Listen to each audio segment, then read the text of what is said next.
বাংলাদেশের জনপ্রিয় ইসলামী বক্তা ডক্টর মিজানুর রহমান আজহারী আবারও ফেসবুকের রেস্ট্রিকশনের কবলে পড়েছেন। মঙ্গলবার তিনি তার ভেরিফাইড ফেসবুক পেজে একটি পোস্ট দিয়ে জানান যে তার পেজে রেস্ট্রিকশন আরোপ করা হয়েছে এবং ফেসবুক কর্তৃপক্ষ তাকে লাস্ট ওয়ার্নিং দিয়েছে। আজহারী তার পোস্টে বলেন, আবারও নতুন রেস্ট্রিকশনে পড়েছে তার ফেসবুক পেজ, রিচ ডাউন করে দেওয়া হয়েছে। তিনি বলেন, ফেসবুকে কয়েক দফার রেস্ট্রিকশন পার করে আসার পর এবারও নতুন করে রেস্ট্রিকশন এসেছে বিগত 6 মাস পূর্বের একটি পোস্টের জের ধরে। আজহারী জানান, তার পেজের রেস্ট্রিকশনের কারণে দাওয়াহ প্রচারের এই বড় প্ল্যাটফর্ম হারানোর ঝুঁকি বেড়ে যাচ্ছে। তিনি বলেন, প্রতিটা রেস্ট্রিকশন মানেই দাওয়াহ প্রচারের এই বড় প্ল্যাটফর্মটা হারানোর ঝুঁকি বেড়ে যাওয়া। এবার ফেসবুককে লাস্ট ওয়ার্নিং দিয়ে জানিয়েছে যে আর কোনো ভায়োলেশন হলে পেজটি তাদের হাতছাড়া হয়ে যাবে।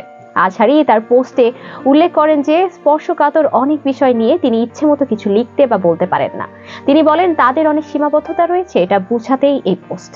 এছাড়া তিনি তার ফলোয়ারদের বলেন, প্রজেক্ট আলফা সংক্রান্ত বেশ কিছু আপডেট দেওয়ার ছিল, কিন্তু রিচ ডাউন হওয়ার কারণে জানি না প্রজেক্ট সংক্রান্ত আপডেটগুলো সকলের কাছে কতটুকু পৌঁছাবে।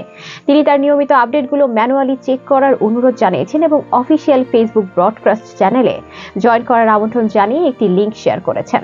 ফেসবুকে রেস্ট্রিকশনের কারণ হিসেবে আজহারী একটি পোস্টের কথা উল্লেখ করেছেন, যেখানে তিনি পণ্যভূমির বীর সিপাহসালার ইসমাইল হানিয়া লিখেছেন।